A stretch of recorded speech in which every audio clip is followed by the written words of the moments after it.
Friends, आज हम चर्चा करेंगे ग्रेस ऑफ गुरु की। और ये जो मैं पढ़ रहा हूँ ये एक किताब है I am that by Nisargadatta Maharaj. इसमें जो निसर्गदत्त महाराज की जो टॉक्स हैं उसको फ्राइडमैन ने इंग्लिश में लिखा है और उसका पहला ओरिजिनल संस्करण जो है मराठी का है। और इसमें जो निसर्गदत्त महाराज थे उन्होंने जो जो उनके पास विजिटर आते थे उनको डिफरेंट विषय पे जो बातें करती थी वो डिफरेंट चैप्टर्स में अंडर डिफरेंट हेड्स उन्होंने वहां पे लिखी है। तो ये जो हेडिंग है इसका है परफेक्शन डेस्टिनी ऑफ ऑल, ये इसका हेडिंग है। इसमें जो क्वेश्चन करने वाला है वो क्वेश्चन क्या कर रहा है, when asked about the means for self realisation you invariably stress the importance of the mind dwelling on the sense I am. जब भी आपसे वो डिवोटी कह रहा है, क्वेश्चनर कह रहा है, निसर्गदत्त महाराज से क्वेश्चन कर रहा है कि जब भी हम आपसे पूछते हैं कि सेल्फ रियलाइजेशन का सब में अच्छा तरीका या साधन क्या है, तो आप हमेशा ये महत्व देते हैं इस बात पर कि आपका जो माइंड है वो आई एम पे फोकस करे, आई एम पे लगातार अनवरत रूप से ड्वेल करे। Means you continue to hold on to I am feeling, I am पे मैं हूं, इस बात पे आप बने रहे। Where is the causal factor, वो कहता है कॉजल, इसका कॉज क्या है, कॉजल फैक्टर क्या है। Why should this particular thought result in self realisation, how does the contemplation of I am affect me. ये क्वेश्चन बहुत ही इंपॉर्टेंट है क्योंकि हमने बार बार ये तो जाना कि निसर्गदत्त महाराज ने कहा है hold on to I am. I am क्या है और आई एम से मेरा सेल्फ रियलाइजेशन या मुझ पर क्या प्रभाव पड़ता है, इस बात को क्वेश्चनर पूछ रहा है। और इस बात को निसर्गदत्त महाराज ने बड़े ही अच्छे तरीके से इसमें समझाया। इसको the very fact of observation कहते हैं। जब आप ऑब्जर्व करते हैं आई एम को, मैं हूं, सिंपली इस बात को, मैं ये हूं, मैं वो हूं, ये नहीं, अपने हैपन को, बीइंग को, इस पे जब आप ड्वेल करते हैं तो the very fact of observation alters the observer and the observed. Observation है तीन, ये त्रिपुटी ये हो गई, एक ऑब्जर्वर है, एक ऑब्जर्व्ड है और एक एक्ट ऑफ ऑब्जर्वेशन है। तो कहते हैं ये जो ऑब्जर्वेशन है ये I am is a pure observation of your being. तो इससे अल्टरेशन होगा, इससे ट्रांसफॉर्मेशन होगा, इससे रूपांतरण होगा ऑब्जर्वर में और ऑब्जर्व में। After all what prevents the insight into one's true nature is the weakness of the mind and its tendency to skip the subtle and focus on the gross only. ये important चीज है। वो कहते हैं हम अपने स्वरूप को क्यों नहीं जान पाते। हमारे स्वरूप को जानने का के पीछे जो मेन बाधा है वो क्या है, वो है कि हमारा मन बहुत ही वीक है, कमजोर है। और ये जो मेरा मन है ये फोकस नहीं कर पाता सूक्ष्म को, और ये फोकस ग्रॉस को करता है, स्थूल के चीजों में लगा रहता है। स्थूल क्या है, बाहर की वस्तुएं, बाहर के पदार्थ, बाहर की घटनाएं, मेरे विचार, ये सब स्थूल है, सूक्ष्म में नहीं ठहर पाता। तो कहते हैं कि इससे आयम से ये होगा कि आप धीमे धीमे सूक्ष्म पे ठहरने लगेंगे। तो वो कहते हैं when you follow my advice and try to keep your mind on the notion of I am only, you become fully aware of your mind and its restlessness, its vagaries. जब आप I am पे लगातार बने रहते हो, महाराज कह रहे हैं पूरा टाइम आप I am पे बने रहेंगे, तो माइंड क्या है और इसकी वेगरीज मीन्स इसकी अल्टर्ड स्टेट्स क्या है, इसके चेंजेस क्या है, इसकी रेस्टलेसनेस क्या है, वो सब आपको क्लियरली विजिबल होगी। अवेयरनेस बीइंग सत्व इन एक्शन, कहते हैं अवेयरनेस क्या है, जो प्योर अवेयरनेस है दैट इज द बीइंग, वो है सत्व। तीन गुण है जो सत्व गुण है, इन एक्शन, क्रियाशीलता में सत्व गुण, dissolves dullness and quietens the restlessness of the mind, क्या करता है ये? जो आई एम है, अवेयरनेस, अवेयरनेस प्योर हो जाती है। इससे जो है आपके अंदर सतोगुण जो है, सतोगुण, रजोगुण, तमोगुण, तो सतोगुण जो है उसकी प्रधानता बनने लगती है। और जब सतोगुण आप पे हावी होता है तो आपकी डलनेस, डलनेस क्या है? तमस, तमस आपका छट जाता है। और आपके मन की जो रेस्टलेसनेस है, मन की जो चंचलता है, वो धीमे धीमे शांत होने लगती है। And gently and steadily changes it's very substance, और मन का पूरा सब्सटेंस बदल जाता है। अभी आपका मन जो है वो मड और मैस में है, रेस्टलेसनेस में है, ग्रॉस में अटका हुआ है। मुझे ये मिल जाए, मैं इसमें लग जाऊं, मैं ये करूं, मैं वो करूं, वही रेस्टलेसनेस है। तो कहते हैं उससे वो बाहर निकलता है। This change need not be spectacular, ये भी याद रखिए। ये जो परिवर्तन मन में आएगा ये कोई बहुत ज्यादा प्रोमिनेंट नहीं होगा कि आपको एकदम नजर आए, अरे हम तो 1 साल से लगे हैं, हमारे अंदर तो कोई परिवर्तन नहीं आया। ये बहुत ही धीमे धीमे तरीके से होता है। It may be hardly noticeable, ये जो आपके अंदर परिवर्तन आ रहा है इसको आपको पता भी ना चले शायद। Yet it is a deep and fundamental shift from darkness to light. लेकिन ये जो आपके अंदर शिफ्ट हो रही है, रूपांतरण हो रहा है, ये डार्कनेस से लाइट की ओर, फ्रॉम इनएडवर्टेंस टू अवेयरनेस। जो अभी तक आपके अंदर मूर्छा होती है, इनअटेंटिवनेस होती है, इनसेंसिटिविटी होती है, उससे प्योर अवेयरनेस की ओर बढ़ते हैं, जागरूकता बढ़ती है अपनी।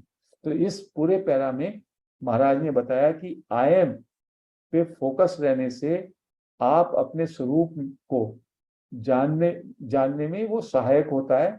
और धीमे धीमे जो मन आपका भटक रहा है और जो ग्रॉस चीजों में इल्झा हुआ है, उनसे निकल के वो सटल में आता है और सतोगुण की प्रधानता होती है, क्लैरिटी आती है। तो ये आई एम पे ड्वेल करने का, holding on to I am, ये उसका एक फायदा है। Must it be the I am formula? Questioner क्या पूछता है फिर क्वेश्चनर एक अलग बात पूछता है, must it be the I am formula?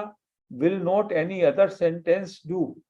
उसने बड़ा अच्छा क्वेश्चन किया जो हम में से कोई भी कर सकता है, कि आई एम के फार्मूले को पकड़ने की क्या जरूरत है? मैं कोई भी सेंटेंस करूं, मैं दिस इज कह सकता हूं, आई एम ही क्यों कहूं? This is, it is, you are, कुछ भी कहूं। वो कहते हैं क्या और कोई सेंटेंस नहीं इसकी जगह चल सकता? If I concentrate on their is a table, वो कहता है मैं तो इस पे कंसेंट्रेट करता हूं, there is a table, I am पे नहीं करता। Will it not serve the same purpose? The questioner जो है वो वेस्टर्न माइंड का है और बड़े लॉजिकली पूछ रहा है कि आपने एक बात कही हमसे आई एम पे कंसेंट्रेट करें। अब एक यदि सेंटेंस पे करना तो क्या जरूरत है कि मैं आई एम पे ही करूं? दिस इज टेबल, मैं इस पे कर देता हूं, देयर इज ए टेबल। तो अब इसका महाराज क्या आंसर देते हैं? As an exercise in concentration, yes. कहते हैं कंसेंट्रेशन तो आप किसी पे भी करें, एक नाम पकड़ लें या एक सेंटेंस पकड़ लें, दिस इज टेबल, ये भी एक कंसेंट्रेशन है। इससे आपकी कंसेंट्रेशन बढ़ेगी। जब भी आप किसी एक सेंटेंस पे, किसी एक जगह पर, किसी एक विचार पर लगातार बने रहते हैं तो it will make your concentration stronger, no doubt, Maharaj कहते हैं। But it will not take you beyond the idea of a table. कहते हैं this there is a table, इसमें टेबल पे ही बने रहेंगे आप, टेबल के आइडिया पे, उसके बियॉन्ड नहीं जाएंगे। आई एम पे जब बने रहते हैं तो आई एम के बियॉन्ड चले जाते हैं। It is the beauty, I am पे जब आप रहते हैं तो बीइंग से you go beyond that, that is your real nature. You are not interested in tables, you want to know yourself. कहते हैं आप टेबल में तो इंटरेस्टेड नहीं है, so there is a table, इस पे कंसंट्रेट करेंगे तो आप तो टेबल में ही डूबे रहेंगे। लेकिन टेबल में डूबने का तो आपका उद्देश्य नहीं है, आप तो अपने नेचर को जानना चाहते हैं। For this keep steadily in the focus of consciousness, the only clue you have. इसलिए अपनी चेतना में आप केवल वो सूत्र को पकड़ें जो आपके पास है। और आपके पास क्या सूत्र है? मैं हूं, होनेपन का, happen, being, I am, this is the primary truth that I exist, I am. तो कहते हैं इस सूत्र को बस आप पकड़ें, यही आपका प्राइमरी ट्रुथ है। योर सर्टेनिटी ऑफ बीइंग, दूसरा नाम क्या है उसका, कि आप हैं। कभी भी ऐसा नहीं होता कि जब ये हो कि आप ये कह सकें आप नहीं हैं, हमेशा आप होते हैं, आप हैं। Be with it, play with it, ponder over it, delve deeply into it. कहते हैं इस पे बने रहें, इस पे विचार करें, इसको इन्वेस्टिगेट करें, जब तक कि till the shell of ignorance breaks open and you emerge into the realm of reality, ताकि आपकी सारी डार्कनेस, आपकी सारी अविद्या का जो शेल है, घेरा, आवरण, वो टूट जाए और आप रियलिटी के रेल में, आप वास्तविकता के क्षेत्र में प्रवेश कर सकें। उसके बाद वो कहता है, is not the grace of guru responsible for the desire and its fulfilment. वो महाराज ने बीच में ये बोला कि इसके लिए आपके अंदर तीव्र इच्छा होनी चाहिए, लालसा होनी चाहिए फॉर सेल्फ रियलाइजेशन। जब तक आपके अंदर ये इच्छा नहीं होगी तो आप आई एम पे नहीं बने रहेंगे, आई एम पे नहीं फोकस करेंगे, तो आप अपने माइंड को सटिलिटी की ओर, प्यूरिटी की ओर नहीं ले पाएंगे। तो वो पूछता है question, is not the grace of guru responsible for the desire and its fulfilment? Is not the Guru's radiant face the bait on which we are caught and pulled out of this mire of sorrow? क्या गुरु के चेहरे पे जो प्रकाश है, radiance है, उससे हमें पुल नहीं मिलता कि हम इग्नोरेंस से बाहर आ जाएं और हम अपने सेल्फ रियलाइजेशन की ओर अग्रसर हो सकें? महाराज क्या कहते हैं, it is the inner guru who takes you to the outer guru. Inner guru क्या है? कॉन्शियसनेस। कहते हैं इनर गुरु आपको बाहर के गुरु पर ले जाता है। As a mother takes her child to a teacher. Mother क्या है? बच्चे को टीचर के पास ले जाती है। ट्रस्ट एंड ओबे your Guru for he is the messenger of your real self. अपने गुरु को पूरी तरीके से उसकी बात को सुनो, मानो, उसकी आज्ञा को, आदेश को मानो, क्योंकि वो आपके रियल सेल्फ का ही मैसेंजर है, बाहर का गुरु जो है। How do I find A Guru whom I can trust? अब ये प्रश्न उठता, हम सभी को ये प्रश्न स्वाभाविक है कि मैं ऐसा गुरु मुझे कैसे मिले जिसको मैं ट्रस्ट कर सकूं? Your own heart will tell you. Maharaj कहते हैं आपका अपना हृदय आपको इस बात के लिए बताएगा, who is the right Guru. There is no difficulty in finding a guru because the guru is in search of you. गुरु को पाने के लिए कोई आपको परेशानी की जरूरत नहीं है, गुरु तो खुद आपकी तलाश में है। The guru is always ready, you are not ready. गुरु हमेशा तैयार है, आप अभी तैयार नहीं हैं।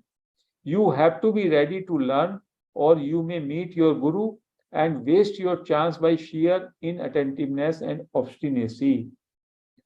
कहते हैं यदि आप तैयार नहीं होंगे तो गुरु होगा और गुरु के सामने आपकी जागरूकता नहीं होगी, आप इनअटेंटिव होंगे और आप चूक जाएंगे, आप उस अवसर से चूक जाएंगे। गुरु आपके पास था, गुरु की तरफ आपकी दृष्टि नहीं गई और आप जो गुरु से पा सकते थे उससे आपकी चूक हो गई।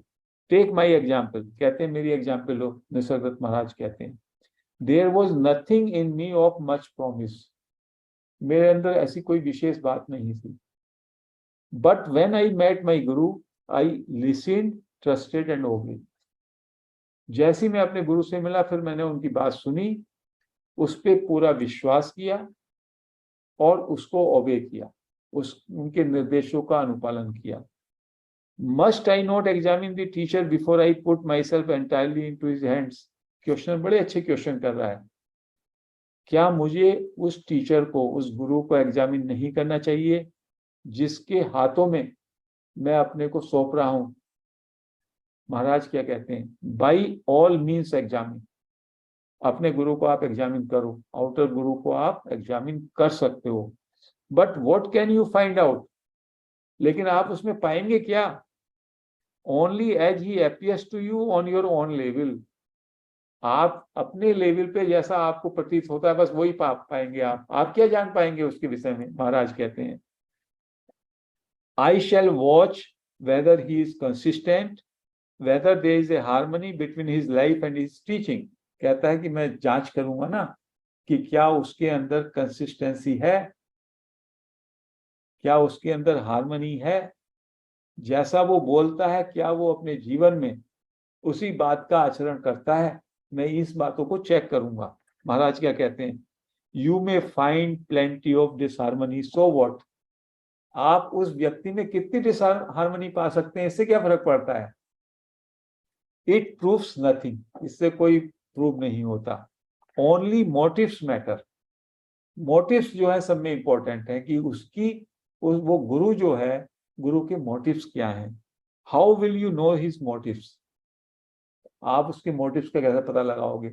गुरु कभी गुस्सा हो जाता है, गुरु कभी चप्पल से मारता है, गुरु कभी भगा देता है। स्टोरी ऑफ मिलारेपा पढ़िए, कितने गुरुओं की आप स्टोरी पढ़िए, वो अपने पास किसी को फटकने नहीं देते थे। तो कहते हैं गुरु के अंदर जो मोटिव्स है वो सब में इंपॉर्टेंट है, और उस मोटिव्स को आप जान नहीं पाओगे। I should at least expect him to be a man of self control who lives a righteous life. कहता है कि मैं ये तो जान सकता हूं कि वो सेल्फ कंट्रोल है कि नहीं है, उसमें उसका जीवन आचरण जो है वो सही है कि नहीं है।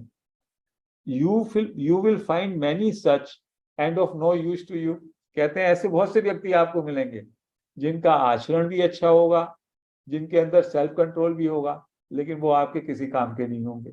ऐसा भी हो सकता है।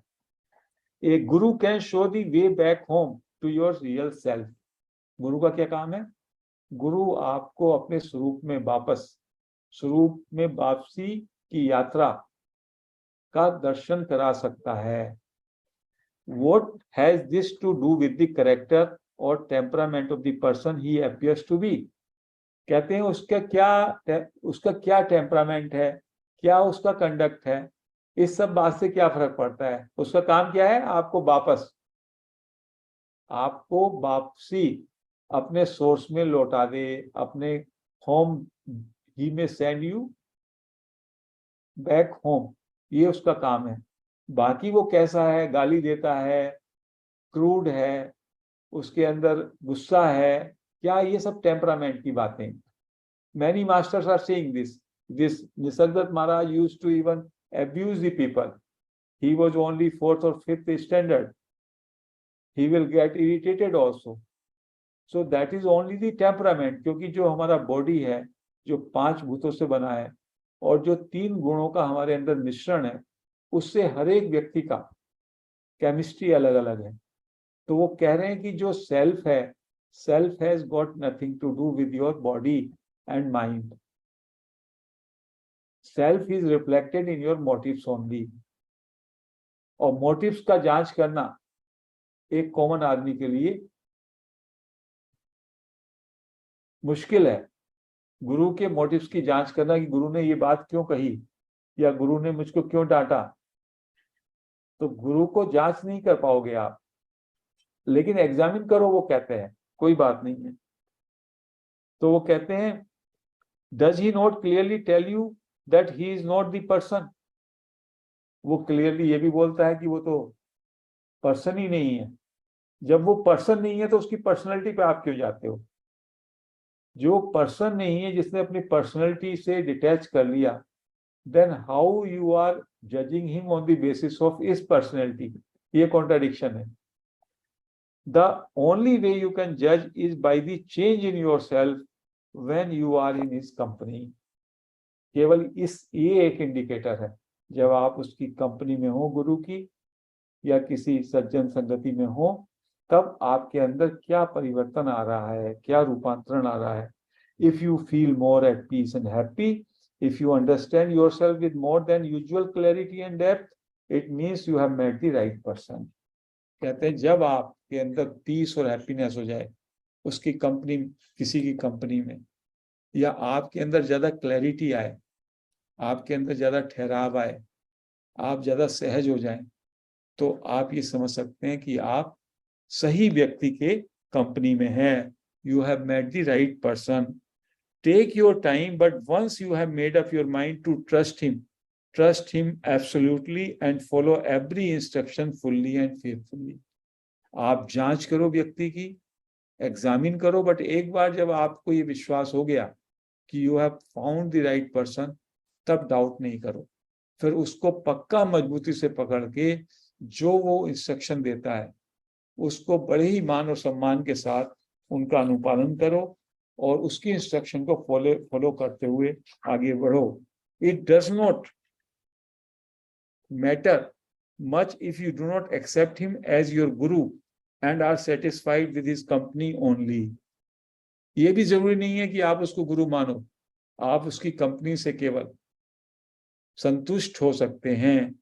सत्संग alone can also take you to your goal provided it is unmixed and undisturbed. सत्संग भी काफी है आपको, कोई गुरु ना भी मिले, यदि सच चर्चा सत्संग जो है वो अनडिस्टर्ब्ड अनमिक्स तरीके से सत्संग होता रहे और आप उसके साथ जुड़ जाएं, then also you can achieve the goal of self realisation.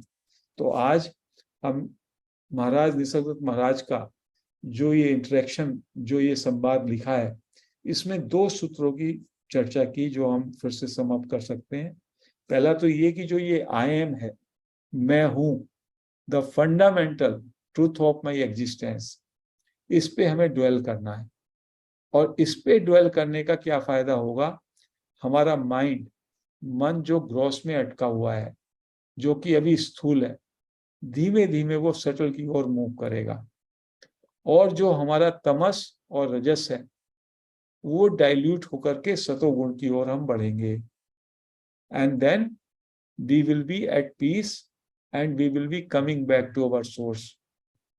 और ये जो बदलाव है, हमारे मन में जो बदलाव आ रहा है, ये हमको विजिबल नहीं होगा. हमारे अंदर क्या बदलाव हुआ, साल हो जाएंगे, 2 साल हो जाएंगे, लेकिन हमारी अंडरस्टैंडिंग, हमारा ठहराव, हमारी सहजता बढ़ेगी.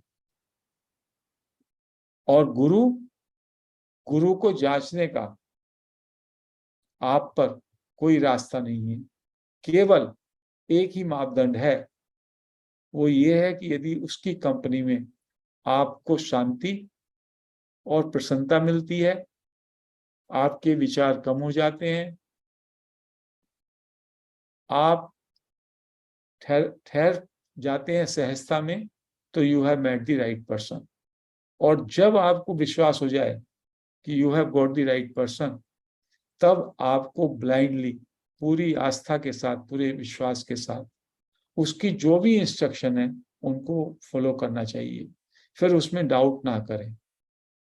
और यदि आपको कोई गुरु नहीं मिला है, तो सत्संग में भी यदि आप अनवरत रूप से बिना किसी डिस्टरबेंस के पूरे कमिटमेंट के साथ सत्संग को अटेंड करते हैं और लगातार सत्संग में रहते हैं, तो उससे भी आपको self realisation, journey home back का उद्देश्य पूरा हो सकता है. तो आज हम निसर्गदत्त महाराज की इस चर्चा को यहीं समाप्त करते हैं. हरि ओम.